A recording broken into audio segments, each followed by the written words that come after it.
Hi guys, I am back with a review because yesterday one of the viewers said something about a Schmincke metallic pigment that could be used, a powder pigment that can be used for painting. And suddenly it hit me, I have it, and I just never thought of using that. Or, no, correct this. I did think of using it, but I never did. And the reason why is that when you add water to it, I'll just zoom in because I'm going to show you how I'm going to work with it. But if you add water to it, the gold flakes simply form a layer on top of the water and it becomes sort of like a sheet almost. And when you try to work with it that way, it's brittle and it remains powdery, wet powder, but still it's not a smooth consistency. So yesterday, after we had responded back and forth to the comment, I looked up how do you use this, and I found a video, oh I don't remember by who, a man who made watercolor of this by adding gum arabic to it.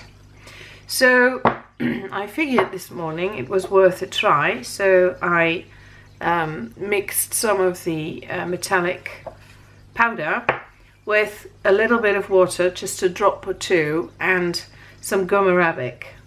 And I'll show you how I did that, and it works.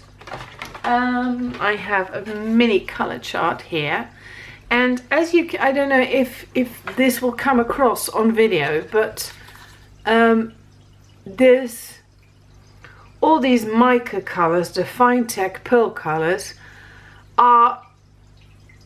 they're beautiful, but they are really just mica. They don't have the metallic feel, not even the Schmincke as much. But this is called Tro-Col-Bronze Dry Gouache, and it is used a lot for by calligraphists. But I used it, and it was quite opaque on white, but I'm going to try it on a little piece of black. So I'm going to try it here and see what it does. I'm going to leave this to dry and then re-wet it, and it's probably going to be a pretty similar experience, I think, to the Schmincke yesterday. That's what I expect. But I can't show you that because this is probably going to take a day or 2, 3 before it's completely dry. Right, so let's get started on this one. Have to aim well so that you can see it.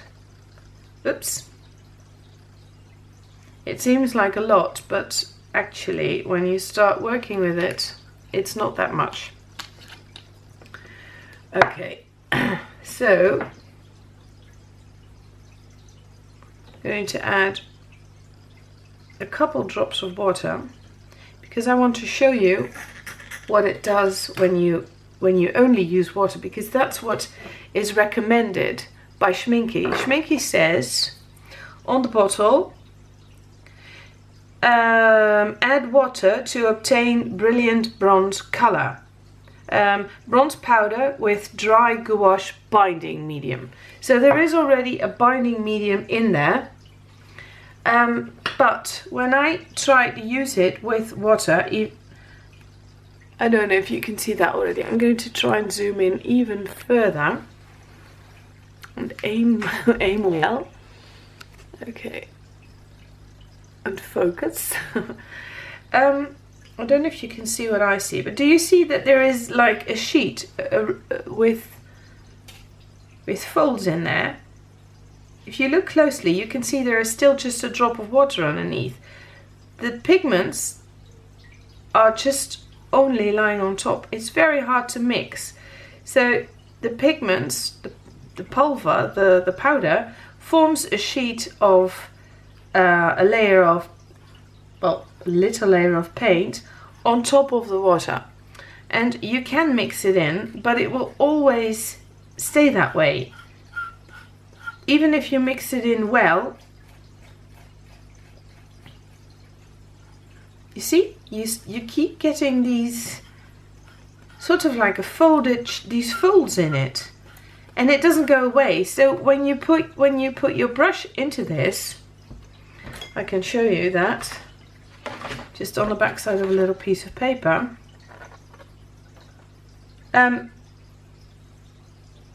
You also get this. You see these. Oh, sorry, I missed the camera. See, you can see that it's not a smooth consistency, and this is probably a little bit too thin, but even if you thicken it, the powder will have a tendency to keep coming back to collect on top of the water. So to me that wasn't really satisfying. So then I saw this man using gum arabic, which is a binder for, or a binder, yeah, it's a binder for watercolor, along with ox gall, is often used to improve flow, honey for conservation. So I'm adding some gum arabic. This is no rocket science, so I'm just adding some and just seeing where it goes. I might need to add more powder later. And then I'll zoom out now a little, and I'm trying to breathe from behind my clothes because the powder it's dusting. I don't know if it's a problem for your health, but I'm a little bit careful, because I know that most pigments that the paint is made from is not really without danger. Many pigments are not without danger. So, and now I just keep rubbing until I have the smoothest consistency that I can get, and I'm going to add a little more powder because I want to make the paint just a little bit thicker. Because when you make this paint and you leave it to dry in a pan, or like I did in a small jar or a little pill box, whatever you've got, then I want it to be quite thick, because when it is thick the particles won't sink down very easily, and when it does sink down I think that it won't dry up evenly.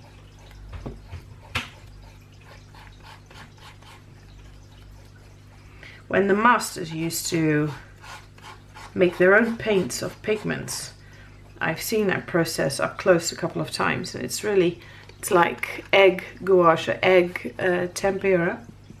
It's a beautiful process of grinding to make the pigments as fine as possible, and to make really fine, heavily pigmented paints. Reminds me of this a little bit. Okay, so now this is becoming sort of a paste-like paint, which is the consistency that I was looking for.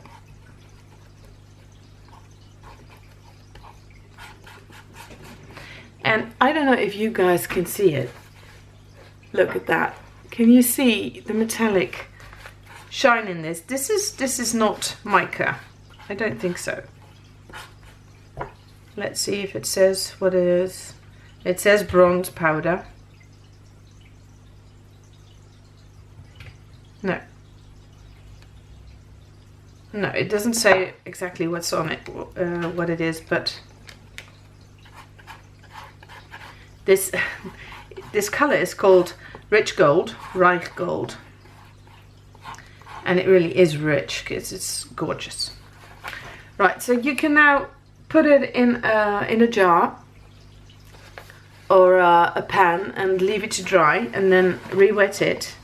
But for my review I'm going to use it straight from the paper, and I'm going to lay it down right here. And as you can see, it's still not a very smooth paint. So now I've added a little water to help the flow. I don't know what it would do if I added ox gall.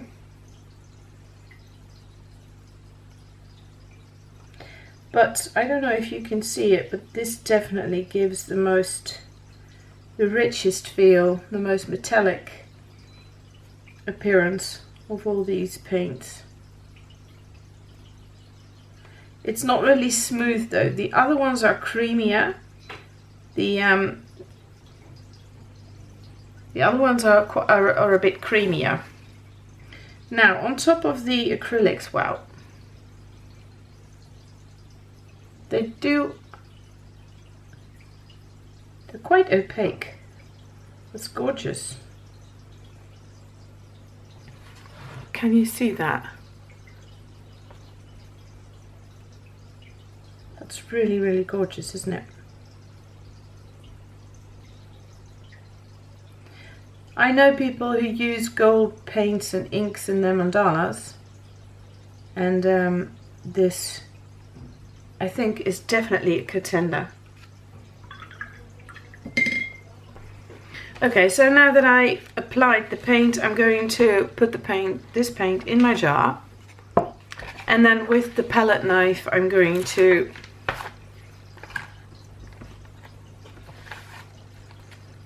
put it, into the jar and leave it to dry just like the rest. And then I can try, well, at least 24 hours, but I think a little bit longer. Then I can try how it works once it's dry. Oops.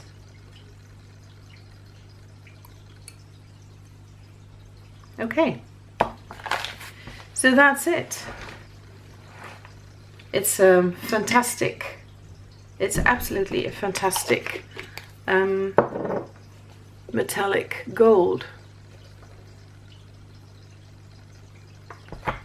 So, I hope you enjoyed it, and next time you come across one of these, then if you don't mind the hassle of mixing it yourself, then I think this is a very good way of making gold paint. Now I have to test, of course, whether the dried up gold paint is any good, but I'll let you know. Thank you for watching. Bye.